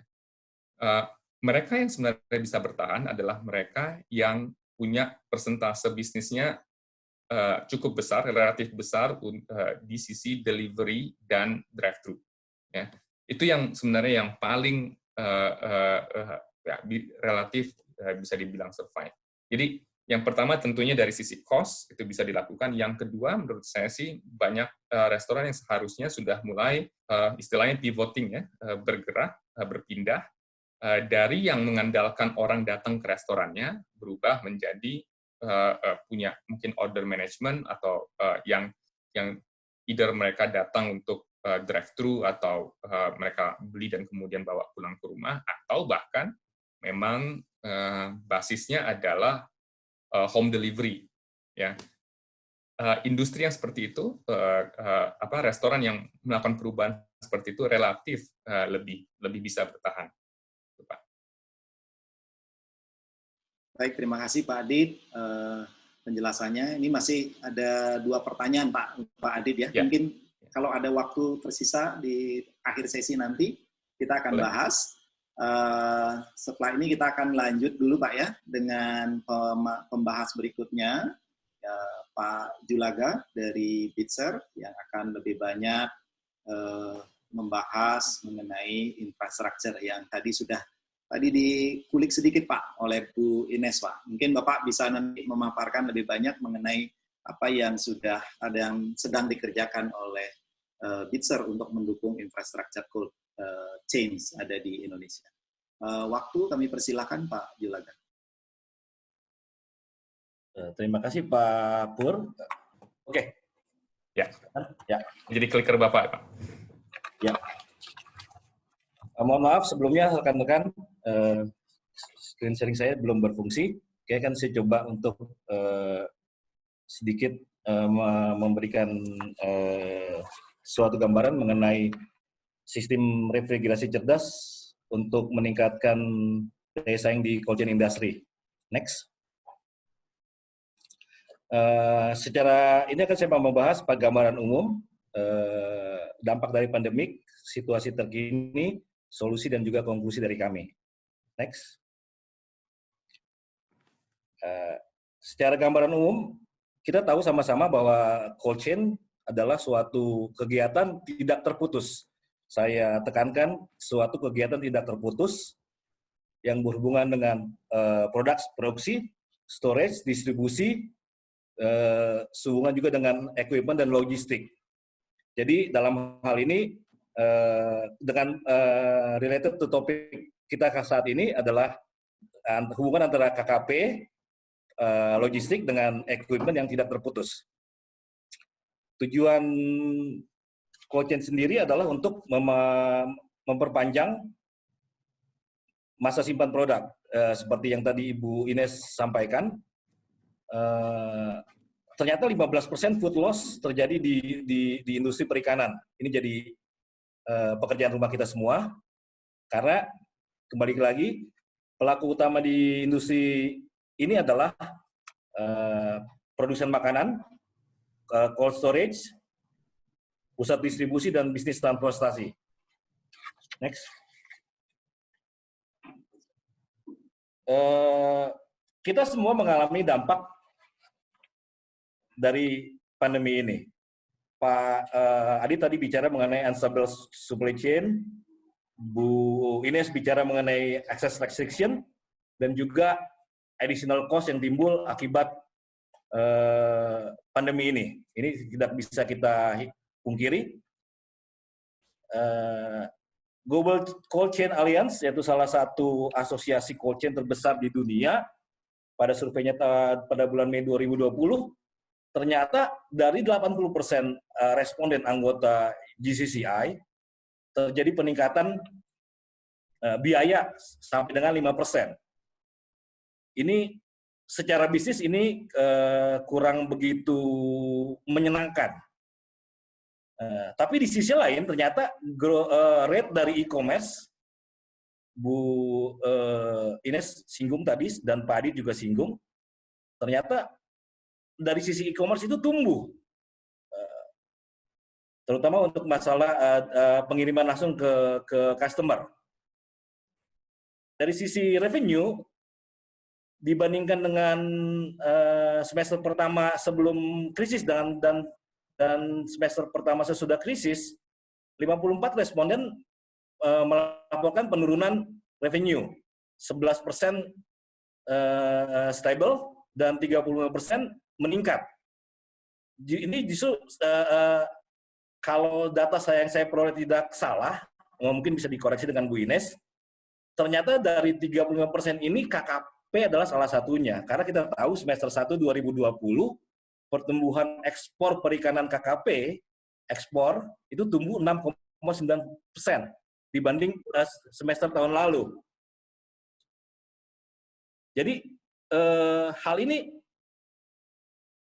di satu sisi ada penurunan, tapi di sisi lain ada peningkatan. Itu yang mesti kita sadari sama-sama. Next. Situasi terkini kita punya selain ada sisi peluang, ada sisi juga tantangan. Dari sisi retailers, supermarket besar, bisnis besar, restoran, hotel mati suri. Operational time juga kalau nggak ditutup dikurangi. Tapi di satu sisi lain timbul ada lokal in-house seller seperti Bu Ines bilang, ternyata banyak ibu-ibu yang mulai untuk jualan ikan. Jadi sungguh-sungguh suatu fenomena yang ya bisa dibilang lucu, juga bisa dibilang membuat kita lebih aware mengenai hal ini. Dari sisi customer perspektif, ternyata variasi makanan meningkat. Variasi makanan meningkat. Tadi Bu Ines menyinggung mengenai masalah ibu-ibu yang tadinya nggak suka masak jadi masak dengan macam-macam jenis variasi. Terus produk portfolionya sendiri berkembang, tapi di sisi lain ternyata dengan seiring menurunnya hotel, restoran dan supermarket seperti itu, ternyata convenience store, toko-toko serbada kecil yang ada di sekeliling kita itu tumbuh, terutama di sisi sektor makanan segarnya. Next.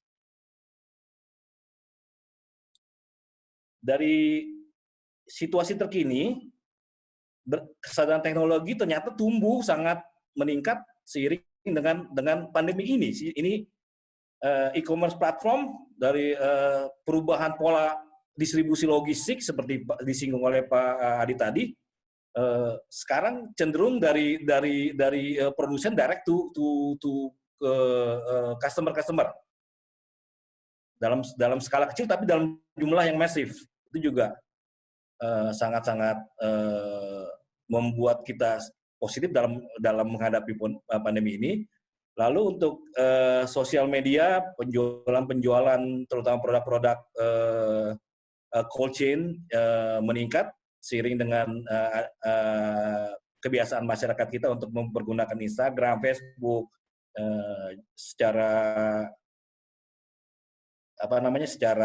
metode direct selling itu tumbuh sangat-sangat cepat. Era digitalisasi terjadi seperti Pak Adit tadi singgung, berdasarkan unit dan sistem monitoring yang baik, kita bisa memonitor sejauh mana proses itu berjalan. Next. Dari lingkungan, ternyata kesadaran lingkungan masyarakat dengan pandemi ini malah tumbuh. Terutama beberapa aturan-aturan baru mengenai lingkungan yang memang harus dilakukan secara ketat seiring dengan pandemi ini. Kembali ke pertimbangan bisnis, ternyata seperti sebelumnya Pak Adit juga singgung, pebisnis harus memastikan bahwa kegiatan operasional dan maintenance itu tidak tergantung dari pandemik. Itu penting. Yang kedua, dari sisi cash flow harus diatur dengan baik. Yang ketiga, masalah investment dan dengan adanya konsolidasi dari pelaku-pelaku bisnis, kita saat ini mulai memikirkan untuk mencari solusi jangka panjang. Next. Untuk kita bicara solusi dengan masalah ini yang terjadi. Asrai itu adalah suatu komunitas engineering yang berfokus kepada teknologi rantai pendingin, berpusat di Amerika. Mereka melakukan suatu pendekatan ilmiah bahwa industri cold chain itu harus kuat, tangguh, dan fleksibel. Industri ini harus fokus ke pemantauan dari jarak jauh dan meminimalisasi manual operasi. Maksudnya operasi secara manual, yang dilakukan secara manual. Dalam hal ini kita bicara mengenai orang. Yang kedua, komunitas teknis ini ternyata ingin memastikan bahwa dan merekomendasikan bahwa untuk setiap fasilitas cold chain yang berencana untuk melakukan suatu investasi atau rencana jangka panjangnya jangan pernah berhenti. Terus yang ketiga, solusi teknis harus terus ditingkatkan. Dalam hal ini harus ada solusi teknis terutama dari sisi infrastruktur yang menunjang suatu sistem kita dalam menghadapi pandemi ini, terutama dalam beberapa hal yang sangat-sangat bisa kita hindarkan, di mana ketahanan, fleksibilitas, konvertibilitas, dan efektivitas biaya harus lebih diutamakan. Oke, next.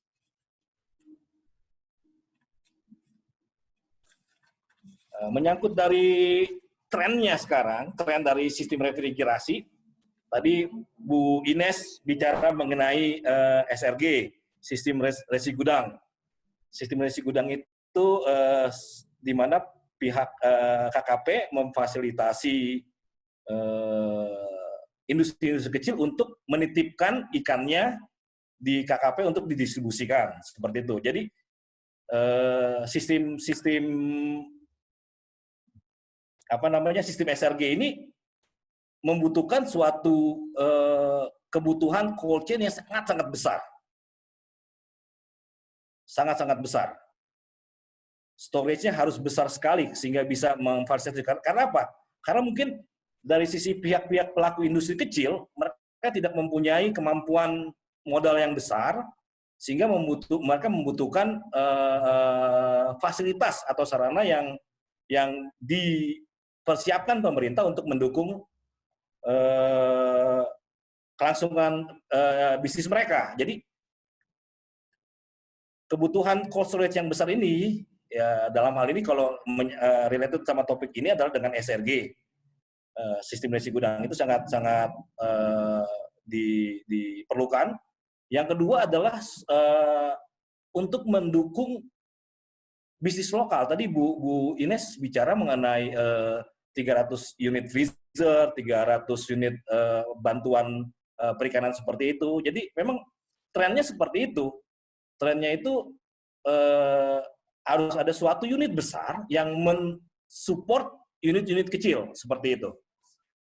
Lalu kita juga bicara mengenai customer perspective. Ternyata toko-toko kecil, toko-toko swadaya kecil yang berada di sekeliling kita itu tumbuh. Mungkin ini saatnya buat kita dalam pelaku industri cold chain untuk mulai berpikir sebenarnya toko-toko itu disupport nggak sih untuk produk-produk seafood misalnya. Kita lihat memang ayam ada, daging ada. Kita bicara ikan ada atau enggak? Udang ada atau enggak? Itu juga PR buat kita. Mungkin treatment-nya berbeda, atau mungkin infrastrukturnya berbeda, atau mungkin secara limitasi kita agak berbeda terhadap bahan-bahan perindustrian ini. Jadi mungkin ini yang mesti kita mulai untuk kita pikirkan sama-sama. Next.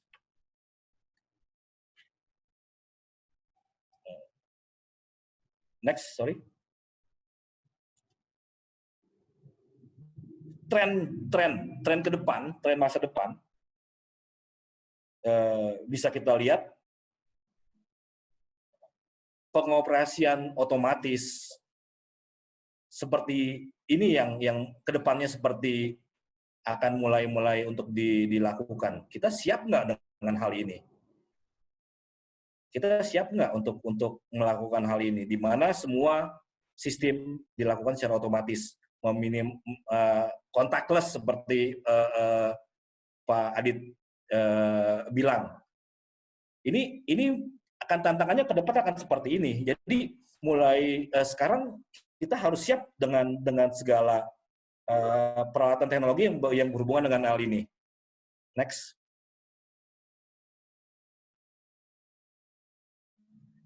Solusi dari kami. Saat ini kita sedang mengembangkan suatu sistem refrigerasi pintar di mana kalau bisa dilihat suatu infrastruktur pendingin dan situ mesin pendingin tersambung dengan jaringan internet dan jaringan digital network di mana setiap pengawasan secara online dapat dilakukan, sistem organisasi dilakukan, analisa data, troubleshooting, informasi dan dokumentasi dapat dilakukan secara bersama dan secara nirkabel. Jadi saat ini untuk daerah-daerah di remote area, semua fasilitas monitoring dan controlling bisa dilakukan dari smartphone atau dari ponsel pintar masing-masing tanpa perlu ada suatu kunjungan yang dilakukan. Seperti itu. Jadi hal-hal itu yang mesti kita mulai untuk kita kembangkan. Dalam hal ini Bitzer sebagai salah satu pelaku industri cold chain, kita harus mulai untuk mengembangkan ini. Mungkin nanti akan terjadi kendala-kendala yang mungkin daerah tersebut belum ada jaringan internet atau mungkin ada jaringan internet tapi kurang stable. Mungkin ini kita bekerja sama dengan industri dari departemen terkait dalam hal ini untuk memastikan bahwa sistem refrigerasi cerdas yang kita buat itu bisa bisa diimplementasikan di industri di Indonesia, terutama di remote area. Bu Ines tadi bicara mengenai pengembangan industri di Indonesia Timur. Indonesia Timur kita ketahui daerah yang remote area. Kebetulan Pak Adit punya hub di sana, jadi sebenarnya secara distribusi logistik tidak jadi masalah. Tapi bagaimana dengan sistem kontrol mesin pendingin itu sendiri? Itu kan jadi masalah apabila masih dilakukan secara orang. Berapa banyak biaya yang dilakukan oleh suatu tim untuk melakukan proses cek atau monitoring ke unit di remote area. Waktu, biaya. Jadi dengan adanya solusi dari kami mengenai sistem refrigerasi yang cerdas seperti ini, yang kita sebut IQ modul, diharapkan proses kontrol dan proses monitoring dapat dilakukan secara online melalui jaringan kabel yang ada. Next.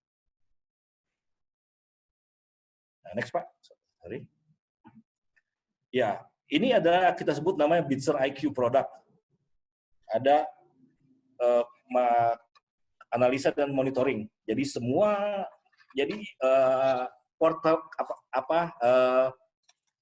cold chain portable punya KKP sebenarnya kalau di treatment dengan produk IQ modul sebenarnya bisa dikontrol, Bu Ines. Ada proses analisa dan monitoring di situ, dan juga bisa kita kontrol operasi, dan juga melakukan komunikasi. Semuanya dilakukan hanya dalam jaringan telepon, selama itu tersambung dengan jaringan internet. Itu yang menjadi fokus kita ke depannya dari infrastruktur. Kita berusaha untuk mencoba membuat suatu sistem refrigerasi yang cerdas, sistem cold chain yang pintar dalam hal ini, yang bisa memastikan bahwa setiap kontrol, setiap pengawasan dapat dilakukan secara online, secara real time dari tempat yang berbeda, semua kontrol bisa dilakukan dengan baik. Seperti itu. Next. Pak Adit juga tadi bicara mengenai konsumsi listrik. Kita tahu konsumsi listrik di daerah-daerah, terutama di koridor-koridor yang akan di expand oleh KKP ternyata Indonesia Timur dalam hal ini yang mungkin infrastruktur listriknya itu tidak begitu baik. Kami dalam hal ini mempunyai suatu sistem yang disebut dengan inverter system, di mana ini merupakan salah satu dari aspek dari sistem refrigerasi yang cerdas. Energy saving bisa dihemat sampai 25%. Ini yang bisa kita lakukan untuk mendukung keterbatasan infrastruktur listrik di suatu tempat atau daerah. Kita bisa membuat suatu sistem, dalam hal ini Bitzer yang pertama tadi kita punya IQ modul yang bisa dilakukan secara online.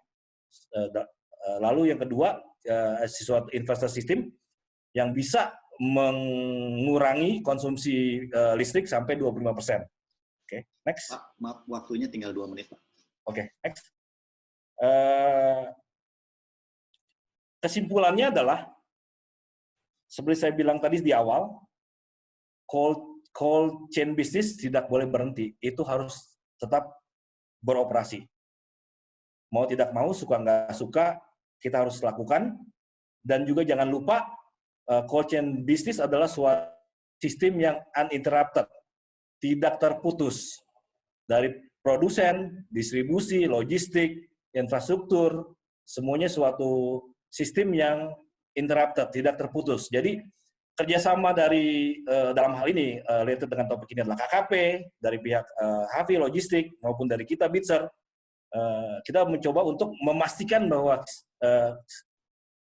kegiatan cold chain ini tidak terhenti, tetap harus berlangsung. Yang kedua, sistem refrigerasi cerdas dengan inovasi teknologi itu sangat-sangat krusial, sangat-sangat penting untuk memastikan bahwa sistem yang ada reliable dan sustainable. Yang ketiga, baik itu sistem kecil atau besar, fokusnya tetap ke reliability, efisiensi, after sales capacity. Itu penting. 3 hal ini harus kita perhatikan dengan baik. Dan yang terakhir adalah pendekatan yang baik dalam suatu sistem desain untuk investment. Karena begini, kadang-kadang beberapa pihak melakukan suatu desain atau sistem yang salah, sehingga tujuannya itu tidak tercapai. Dalam hal ini apakah itu cooling capacity-nya tidak tercapai, atau sustainability-nya tidak tercapai. Jadi, baik lagi pendekatan sistem desain harus dilakukan dengan baik, terutama dalam hal investment. Untuk itu, Bitzer terbuka kepada semua pelaku industri untuk kita sama-sama melakukan desain sistem yang benar untuk memastikan kelangsungan cold chain yang kita lakukan seperti ini. Ya, itu aja dari saya. Terima kasih, Pak. Baikkan ke moderator. Baik, terima kasih Pak Julaga. Kita kasih applause secara virtual ya untuk pemaparan yang disampaikan Pak Julaga. Ternyata Bitzer yang dalam hal ini sebagai pendukung infrastruktur untuk cold chain industri sudah banyak melakukan inovasi-inovasi ya yang dalam hal ini tentunya mensupport atau mendukung adanya digitalisasi, kemudian contactless, kemudian remote tadi ya. Nah, sambil menunggu 1-2 pertanyaan dari Bapak Ibu, di sini sudah ada masuk 2 pertanyaan untuk Pak Julaga. Mungkin saya sedikit boleh ya Pak ya bertanya Pak.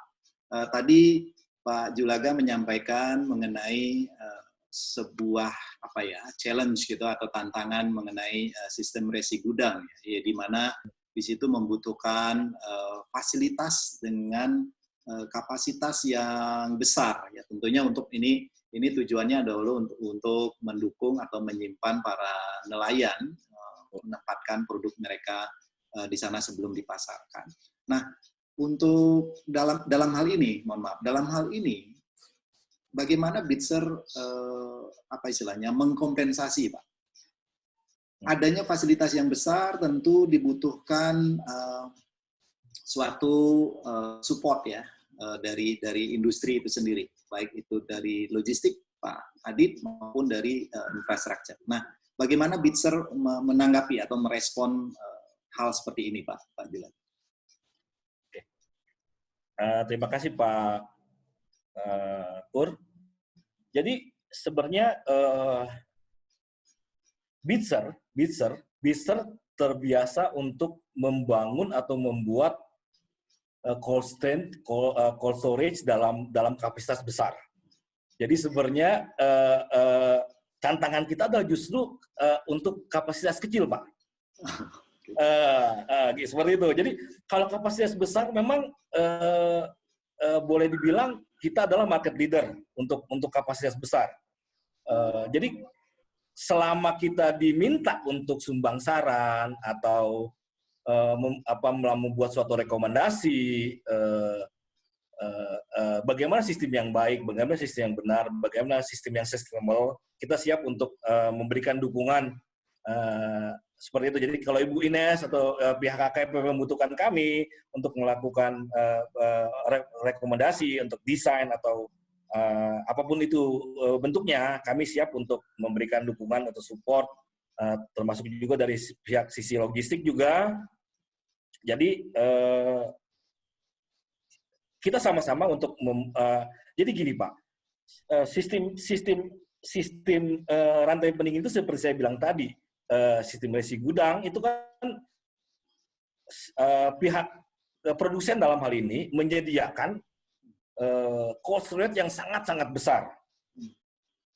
Itu. Jadi cold storage yang sangat besar untuk memberikan kesempatan industri kecil menitipkan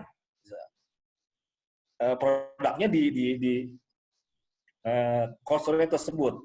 Jadi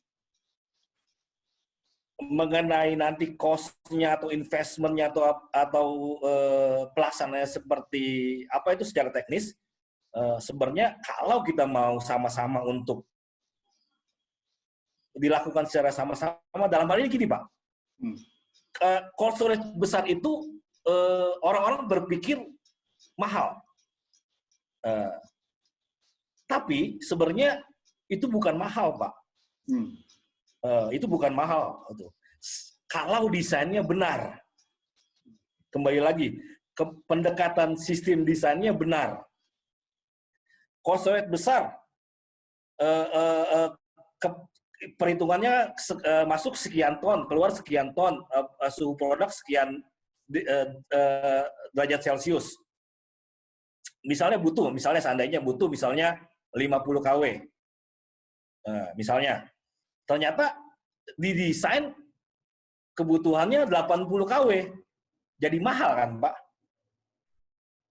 Itu jadi kita harus mulai dari saat desain itu harus sesuai dengan kebutuhan. Kecuali ada rencana untuk expand. Nah, itu dimungkinkan. Jadi sistem untuk expand itu harus dilakukan sebelum sistem itu dibuat. Jangan tiba-tiba 20 ton kapasitas sistem tertutup 20 ton tiba-tiba karena ada peningkatan kebutuhan atau peningkatan jadi 30 ton yang jadinya jadi 10 ton gitu Pak. Jadi ada tambahan biaya yang harusnya enggak sedemikian gitu. Jadi tetap ada optimalisasi di pembuatan cold storage-nya, sistem desain. Mungkin juga Pak Adi juga mungkin dari sisi logistik juga seperti itu. Jangan nanti minta 2 truk, tiba-tiba jadi 3 truk. Nah, jadi tinggi Pak biayanya Pak. Seperti itu. Terima kasih Pak Pur. Baik. Terima kasih Pak Julaga. Ini ada pertanyaan menarik Pak dari Pak M. Afan ya, dari Fakultas Teknologi Pertanian UGM. Oke. Nah, tadi Bapak menyampaikan bahwa Bitzer itu sudah melakukan atau sudah punya produk ya yang sifatnya intelijen. Ya. Jadi dari sisi intelijen apa yang diunggulkan oleh Bitzer dalam hal ini? Dan satu lagi pertanyaan Pak, online monitoring yang bisa dilakukan apa saja dari sisi? Monggo Pak. Oke, terima kasih Pak Afan. Intelijen yang kita lakukan di sini adalah kita bisa melakukan kontrol. Seperti saya bicara tadi, ada 3 kontrol yang bisa dilakukan. Yang pertama pengawasan dan analisa, yang kedua kondisi operasional, yang ketiga komunikasi. Jadi itu yang sistem yang kita sebut intelijen. Yang semuanya itu secara integrasi dapat dikontrol dari jarak jauh. Jadi Papua punya mesin pendingin di Papua seperti itu. Handphone yang secara itu punya kemampuan cukup, ada jaringan internet, Papua bisa lihat, bisa kontrol sejauh mana ternyata fungsi dari sistem pendingin Bapak itu di tempat tersebut, apakah berjalan optimal atau enggak. Karena gini, seperti kita ketahui, kita berhubungan dengan pertanyaan bisa memantau kualitas produk atau enggak. Terus terang, kita enggak bisa memastikan ke kualitas produk, tapi kita bisa memastikan dari kondisi operasional sistem. Jadi diharapkan kalau sistem operasionalnya tidak berjalan dengan baik, otomatis produk yang disimpan tetap terjaga, kan itu Pak. Jadi kalau tidak, misalnya gini, sistem dengan kebutuhan minus 25 derajat Celcius, oke, disimpan di dalam situ. Kita kontrol secara online, sistem tetap minus 25 derajat Celcius. Berarti itu kan tidak ada perubahan kondisi operasi, Pak ya. Kalau tidak ada perubahan kondisi operasi, diharapkan produk-produk yang disimpan itu tidak dipengaruhi. Karena biar bagaimanapun juga penyimpanan produk atau kualitas produk itu dipengaruhi oleh kondisi operasi yang dia alami. Kalau tidak ada perubahan, seharusnya tidak terjadi perubahan kualitas. Seperti itu sih, Pak. Oke, baik Pak Julaga, mungkin karena waktunya sudah semakin mepet dan ini pertanyaan semakin banyak ternyata ya, semakin akhir pertanyaan semakin banyak.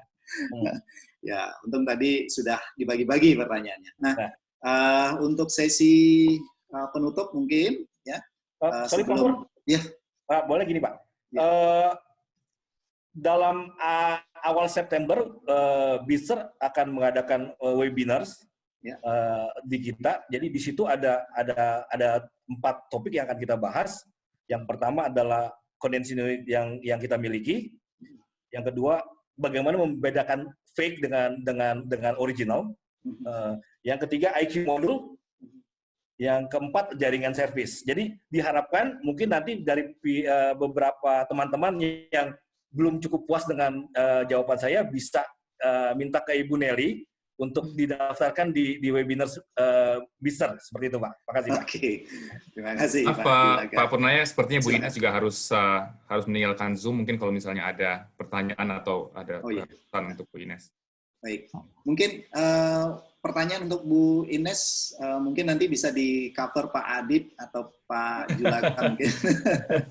Mungkin Bu Ines ingin meninggalkan ruang meeting lebih awal atau ingin menyampaikan sesuatu Bu? Sedikit saja, yang jelas pemerintah selalu ingin memberikan yang terbaik untuk masyarakat kelautan perikanan. Sistem pendingin merupakan salah satu cara yang terbaik, meskipun ada cara-cara yang lain juga untuk bisa membuat produk kelautan perikanan berdaya saing.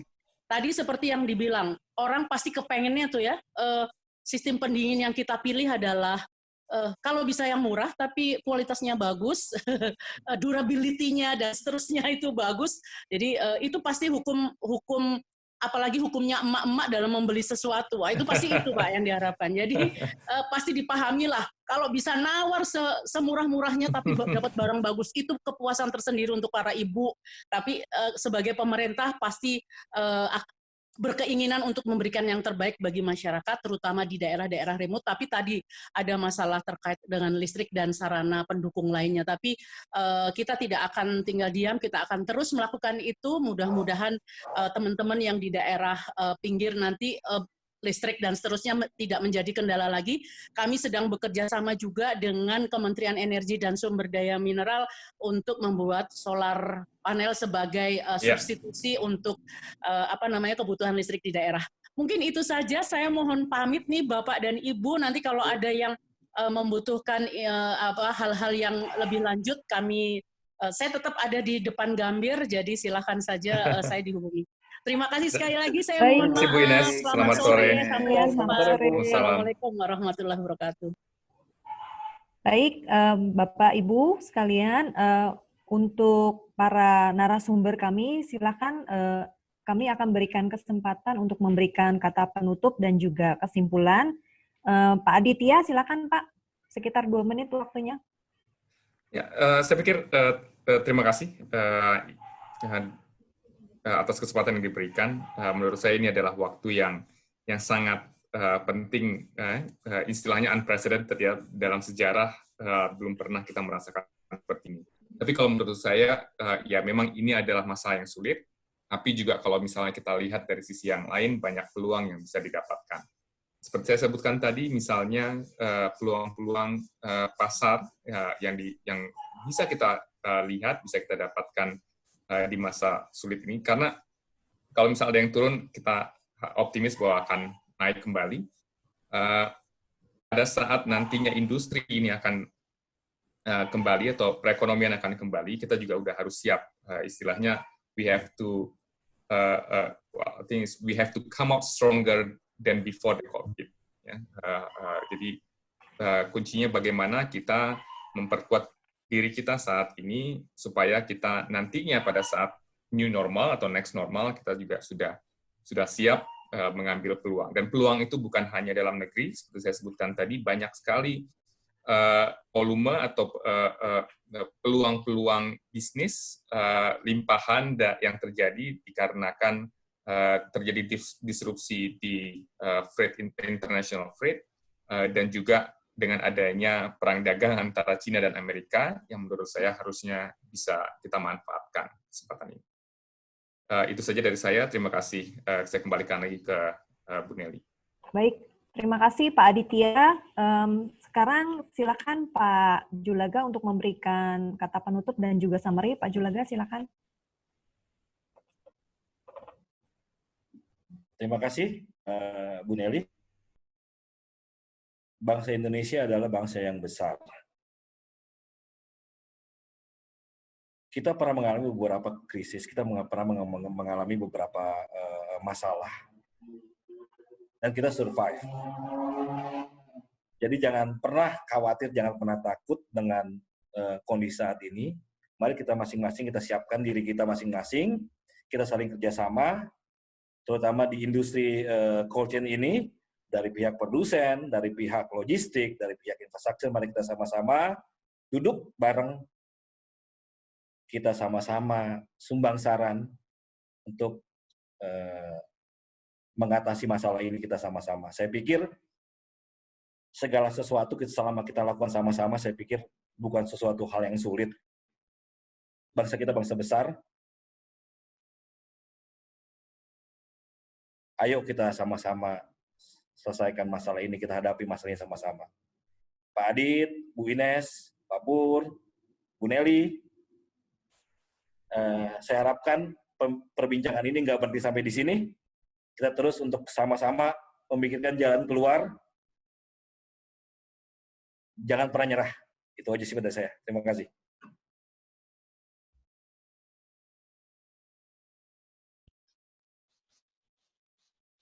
Saya setuju sekali, Pak Julaga. Kita adalah bangsa yang besar dan sama-sama kita pasti bisa melewati kesulitan ini.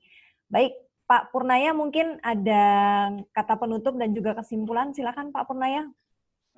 Mungkin bukan penutup dan juga bukan kesimpulan mungkin ya, karena di sini saya lihat ada beberapa pertanyaan yang cukup menarik untuk dibahas dan juga mungkin tentunya Pak Adit dalam hal ini yang sudah lama berkecimpung di dunia logistik dan juga Pak Julaga yang mensupport cold chain.